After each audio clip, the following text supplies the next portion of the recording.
Is Trump's rhetoric about Greenland going to tank the stock market? Probably not. But there is some important information we need to look at as we dive into today's trading.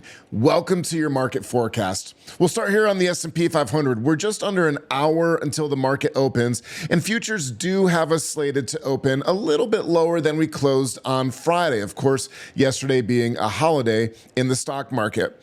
Now, the futures lower isn't necessarily concerning to me, but we are also seeing a pretty significant increase in the VIX. The VIX could be understood as an index of certainty or uncertainty in this case. And so this candlestick here is current events. We've gapped up over the weekend and have taken off since the candlestick started plotting.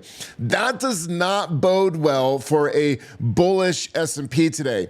Now, before we go and start selling everything and selling short, let me just point out to you the bull market that we're in right now has been lasting for 946 days.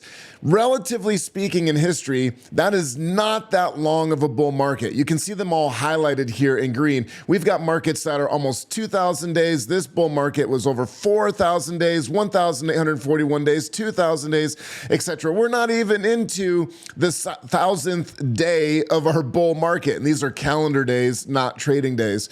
So I would be highly cautionary if you're sitting here thinking that the market's going to crash, the market's got to come on down. This bull market can't be sustained forever.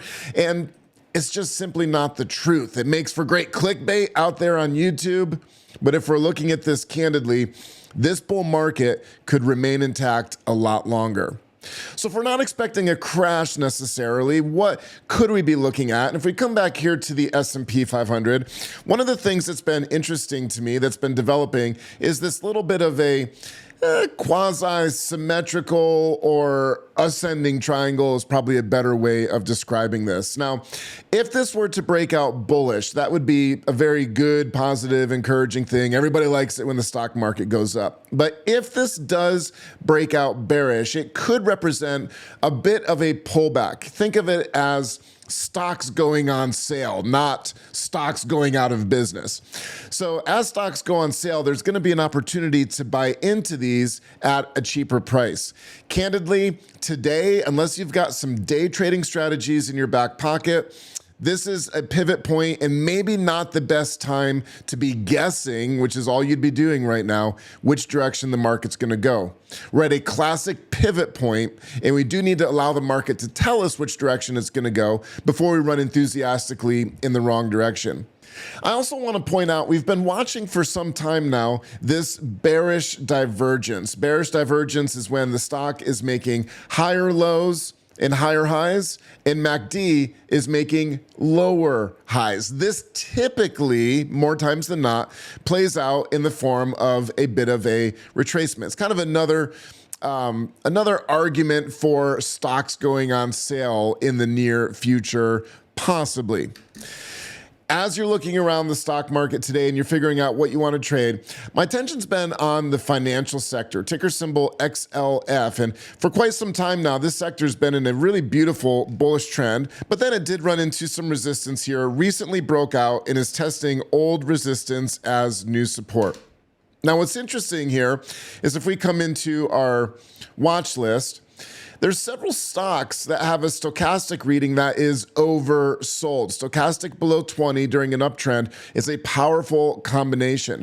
JP Morgan has my attention. Bank of America has my attention. Wells Fargo has my attention. And even MasterCard has my attention. All of these stocks have pulled back already and are at a general area of support. Look at this beautiful trend line coming on up through here, with Bank of America sitting right on it.